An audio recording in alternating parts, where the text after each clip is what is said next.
Hi, I'm Sandata, yet Villarreal Jr. Welcome to Video Assisted Instruction, IT Social and Professional Issues series. Today we are in our lecture number 2, week 1. Now let's proceed on our topics for today. So our topic for today is globalization, and we have subtopics under globalization. The first one is integration of economies. The second one is the trade versus aid. And the last is the corporate expansion and domination. Now let's define globalization. Globalization is an economic phenomenon.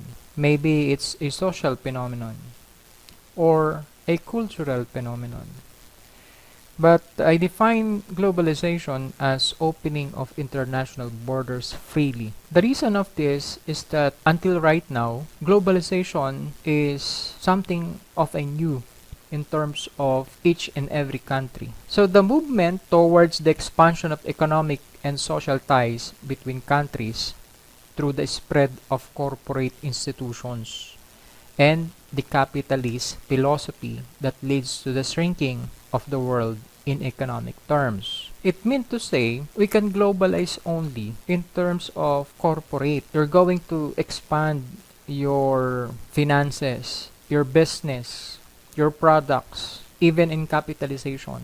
That is the idea. Now let's move on to the next slide. In figure 1 shows globalization could involve all these things such as poverty, growth, exploitation, brands, outsourcing, trade versus aid, recognition, communication, equality, inequality, integration of economies, accountability, terrorism, shrinking world, technology and the internet, free trade, culture, capitalism, monopoly of power, and environment.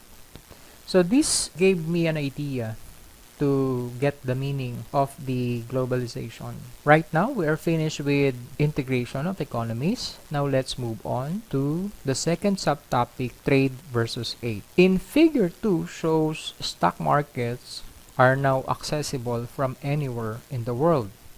ASEAN can help us promote our market. So it is bounded by 4 quarters such as single market and production base, competitive economic region, equitable economic development, fully integrated region in the global economy. So this identifies the increasing alliance of economies on each other, the opportunities to be able to buy and sell in any country in the world, the opportunities for labor and capital to locate anywhere in the world, and the growth of global markets in finance. So, if we're going to give an example, like competitive economic region, so in the Philippines, we have Manila as economic region. And in terms of equitable economic development, so we have Technopark in Laguna and Batangas. And fully integrated region in the global economy. Of course, we have Boracay Island, okay, in terms of tourists. And in single market and production, we have market in the Philippines, such as shoes in Marikina. Okay, next. In figure 3 shows gadgets we use in our daily lives. As you notice, Philippines is number 1 users of technology in terms of cell phone. So this is an international report that 1:2. One person uses 2 cell phones. And this made possible by technology, communication networks. Of course, in communication networks, we have the cell phone, the telephone, and we have the internet access, such as Globe, Smart, and PLDT. They provided internet access and other subcon of this company because they monopolize the internet access in the Philippines. Growth of economic cooperation, trading blocks in the Philippines, such as Mindanao to Visayas, or Mindanao to Luzon, Luzon to Visayas, and Visayas to Mindanao. Then we have collapse of communism replaced by democratic or parliamentary. Another is movement to free trade, okay, such as online selling or an online trade. Trade in the Philippines is something like a custom handled trade. Now we're finished with the integration of economies. Now let's move on to the second subtopic we have, trade versus aid. Now in figure 4 shows trade has led to massive increase in wealth for many countries. We use as barge, okay, they transport the product from Philippines to other countries and vice versa.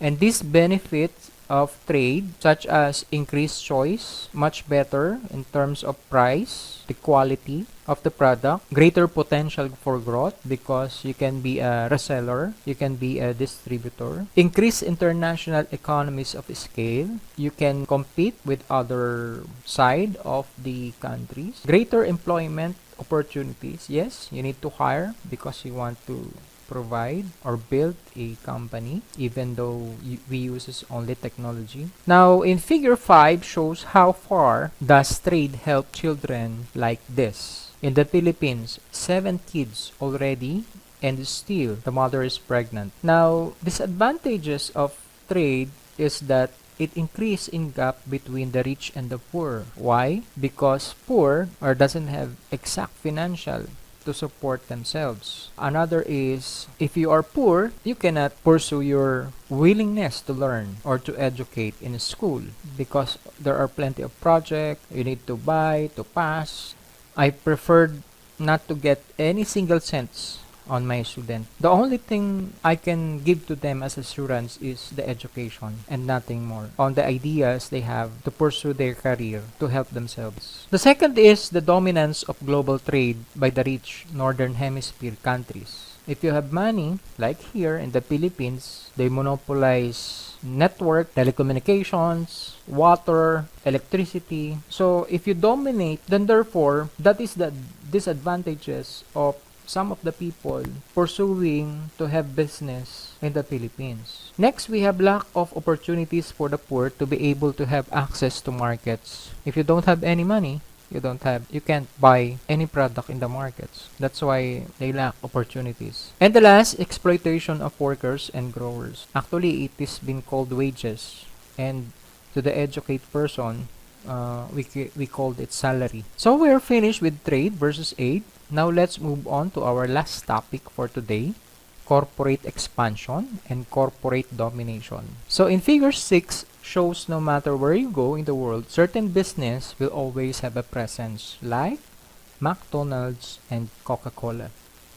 So these two companies is what you call a multinational or transnational corporation. The businesses with a headquarters in one country but with business operation in a number of others. Now in figure 7 shows controlling supplies may be one reason for global expansion. You know, Jollibee expanded also, but it is not merely as the same as McDonald's and Coca-Cola. The characteristics are expanding revenue, lowering costs, sourcing raw materials, controlling key supplies, control of processing, global economies of scale. Next, we have figure number 8 shows Shell and Nike activities have come under severe criticism in some quarters in the Philippines. These key issues, damage to the environment, especially the gasoline, like Malampaya, the exploration of that, they put up a tunnel, bore their hole in the deep of the sea. Exploitation of labor. Next, we have monopoly power. We have water, okay, monopoly. We have electric monopoly. We have network monopoly. Next, we have economic degradation. Next, we have non-renewable resources. Next is damage to cultures. Other issues we have here in figure 8 shows there are plenty of people who believe that globalization is a negative development. Protests at the GB Summit, pollution, poverty, and concern over GM crops are just one or some of the issue. In the Philippines, we have plenty. Okay? Like those companies that their waste are continuously flowing to the sea. One example of that is Boracay. Now, in this, accountability of global businesses, increased gap between rich and poor fuels potential terrorist reaction, ethical responsibility of business, efforts to remove trade barriers, the COVID-19 pandemic, and online selling. So those are the issues from the other part of globalization. Now we're finished with the three subtopics under globalization. That's all for today. Thank you for watching and good luck. Congratulations. You successfully finished our lecture number 2.